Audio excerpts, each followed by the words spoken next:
श्री स्वामी समर्थ. भाग एक गरीब भक्त दररोज स्वामींच्या नावाने उपाशी झोपायचा. एक दिवस स्वामीने त्याला स्वप्नात दर्शन दिले. म्हणाले, भक्ताची भूक माझी जबाबदारी. दुसऱ्या दिवसापासून त्याचे जीवन बदलले. भाग 2. एक गरीब आईचे मूल आजारी होते. सर्व उपाय उपयुक्त ठरले. तिने अश्रूने स्वामीचे नामस्मरण केले आणि नामचिंतन घडला. भाग 3. अहंकाराने भरलेल्या मनुष्याचा स्वामींच्या दरबारात आला. स्वामीच्या एका वाक्याने त्याचे गर्व गभरून पडला. भाग 4. स्वामी म्हणाले, संकट हे शिक्षा नसून परीक्षा आहे. हे कळताच भक्ताने दुःख हलके झाले. भाग 5.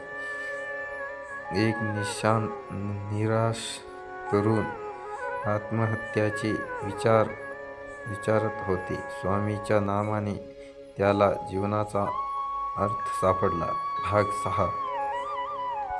भक्ताने थोडेसे अन्न अपूर्ण केले. स्वामींनी ते स्वीकारले आणि म्हणाले, भाव ठेवा, दान लहान. भाग 7. स्वामींनी अंध भक्ताला अंतर्दृष्टी दिली, डोळ्याने नव्हे तर मनाने पाहण्याची. भाग 8. लोभाचे ग्रसरलो व्यापारी स्वामीच्या कृपेने प्रमाणित झाला. भाग 9. एक विधवेच्या अश्रूने स्वामींना करुणा आली. तिच्या जीवनात पुन्हा आनंद आला. भाग 10.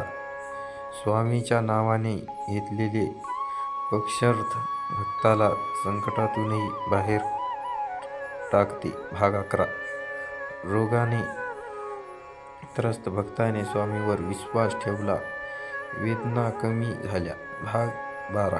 स्वामी म्हणाले, जे घडते ते भल्यासाठी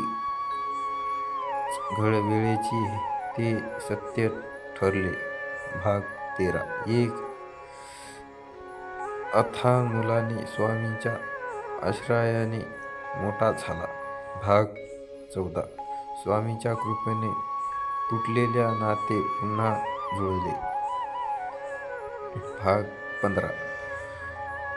अश्रूंनी केलेली प्रार्थना स्वामी लवकर ऐकतात. भाग 16. स्वामींनी भक्ताला संयमाचे महत्त्व शिकवले. भाग 17. भक्ताचा विश्वास डगमगला पण स्वामीने हात सोडला नाही. भाग 18. स्वामीच्या स्मरणाने मनातील भक्ती नाहीशी झाली. भाग 19. स्वामी म्हणाले, मी आहे, काळजी करू नकोस. ते शब्द पुरेसे होते. भाग 20. अहंकार गेला आणि भक्तीत गोडी आली. भाग 21. स्वामीच्या करणी केलेली सेवा जीवन बदलते. भाग 22. भक्ताला उशिरा का होईल न्याय मिळाला. भाग 23. स्वामीच्या कृपेने अंधारातही प्रकाश दिसला. भाग 24. भक्ताच्या संयमाची परीक्षा संपली. भाग 24.